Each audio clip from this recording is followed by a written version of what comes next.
Hey guys, let's get more news about Miami Heat, but first, don't forget to subscribe to the channel and leave a like. LeBron James first with 50K points in regular season, playoffs.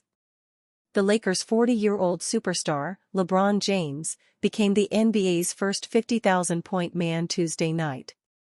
James came into the Lakers game against the New Orleans Pelicans needing a point to reach 50,000 combined points for his career in the regular season and postseason.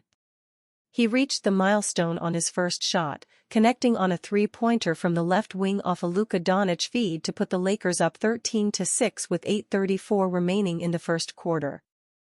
During an ensuing timeout, Lakers public address announcer Lawrence Taunter called out the accomplishment, telling the crowd, "Ladies and gentlemen, we all have just witnessed history." James finished with 34 points, 8 rebounds, and 6 assists in Los Angeles' 136-115 win. The Lakers have won 17 of 20 to move into second place in the Western Conference at 39-21. James is the NBA's career leader in regular season and postseason scoring, with 41,871 points in the regular season and 8,162 in the playoffs.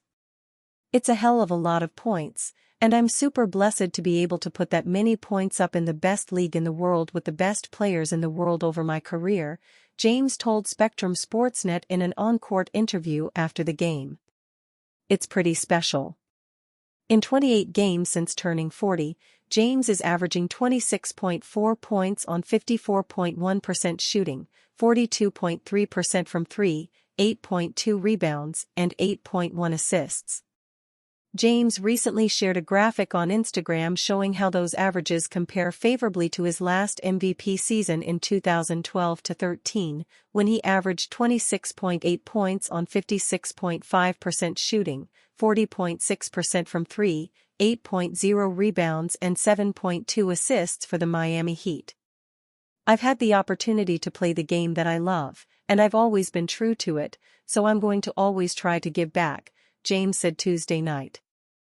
James went 10 of 18 from the floor and 5 of 10 on three-pointers, shooting better than 50% from the floor for the sixth time in his past 7 games. Doncic had 30 points on 9 of 19 shooting, 6 of 13 on threes, 15 assists and 8 rebounds as he and James became the first pair of Lakers teammates to score 30 apiece with 5 or more threes in the same game in franchise history. "It's amazing," Doncic said of James. "Watching him do this stuff at this age, it's just unbelievable. Like, 50K points, I can't even explain how insane that is. He might get to 70K, you never know." The 22-year veteran reached the 50,000-point milestone just hours after being named the Western Conference Player of the Month for February, when he averaged 29.3 points, 10.5 rebounds, and 6.9 assists, and Los Angeles went 10-2. "We wouldn't be in the position we're in without him playing at the level he's been playing at," Lakers coach J.J. Redick said before the Pelicans game. "And that's offensively and defensively." Redick also admitted the Lakers wouldn't be in the position of celebrating James' 50,000th point Tuesday if the league had properly recorded the points he scored in recent years and some of the new wrinkles to the schedule. In 3 play-in tournament games, 2021, 2023, 2024, James scored a combined 75 points. Those points have not been added to James' career playoff total. In the in-season tournament championship game in 2023, James scored 24 points. Those points are not reflected in his regular season career total either. "I have a strong feeling towards the play-in tournament, that those little one-game scenarios are playoff games," Redick said. "I think those games should count, for sure, in the playoffs." While the 70,000-point bar that Doncic set for James might be out of reach, the Lakers' elder statesman did discuss what's allowed him to stay competing at the level he's been at for so long. "Just not falling out of love with the process," James said. "Continuing to fall in love with the process, that's the hardest thing, every single year. You know it's going to be a long season. It's 82 games, 41 of them are on the road. It's a lot of travel. And as you get older, it affects you even differently. If you have a family, it affects you even differently. So the process. Trying not to fall out of love with the process is the hardest thing. Southeast notes, Suggs, Champagne, Heat injuries, Nurkic. With point guard Jalen Suggs out for the season after undergoing knee surgery, Magic coach Jamal Mosley will rely more on his frontcourt players to create offensive opportunities, he told Jason Beatty of the Orlando Sentinel. It's going to be different handlers at different times of the game, he said. If we realize a team is fully aggressive picking our point guard up, we might have to play through our bigs. Wendell, Carter Jr., Goga, Bitads, J.I., Jonathan Isaac, those guys being able to handle the basketball and get us into easier sets. If they're not pressuring Paolo, Banchero, and Franz Wagner, those guys become our point forward playmakers. That's going to be a big key, but that's also going to vary game to game as well. Longtime veteran Corey Joseph made his first start of the season in place of Suggs on Tuesday. Can Jaime Jaquez Jr. step up in the wake of Nikola Jovic's injury? The Miami Heat continue to navigate a challenging phase in their season as they've lost 6 out of their last 7 games, falling to 9th place in the NBA Eastern Conference standings with a record of 27-30. This is nothing new for the Heat, as adversity is something that they are accustomed to. Aside from injuries and trades, players, coaches, and fans alike have grown increasingly frustrated with the team's tendency to squander substantial leads. As it stands, the Heat find themselves equally close to the final playoff spot as they are to the last play-in tournament position, placing them in a precarious middle ground as they strive for a more favorable trajectory. However, this inconsistency has characterized Miami's season and continues to do so.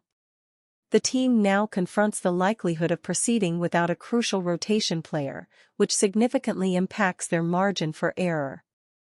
Third-year forward Nikola Jovic did not participate in the second half of Miami's recent 120-113 loss to the Milwaukee Bucks at Fiserv Forum on February 23. The game brought further unfortunate news for the team after he exited the game early. An X-ray indicated that Jovic sustained a fractured second metacarpal in his right hand, which will keep him sidelined for an extended duration. As the difficult season continues to present new challenges, head coach Erik Spoelstra has praised his players for their ability to produce productive performances despite fluctuations in their play.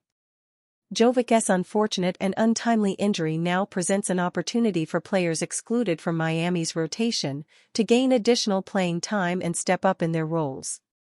This is especially true for guard Jaime Jaquez Jr. The former Heat fan favorite has a chance to reclaim his status after the latest injury news. Jovic's absence from the lineup further highlights Miami's desperation and necessity to employ their next man-up approach now more than ever.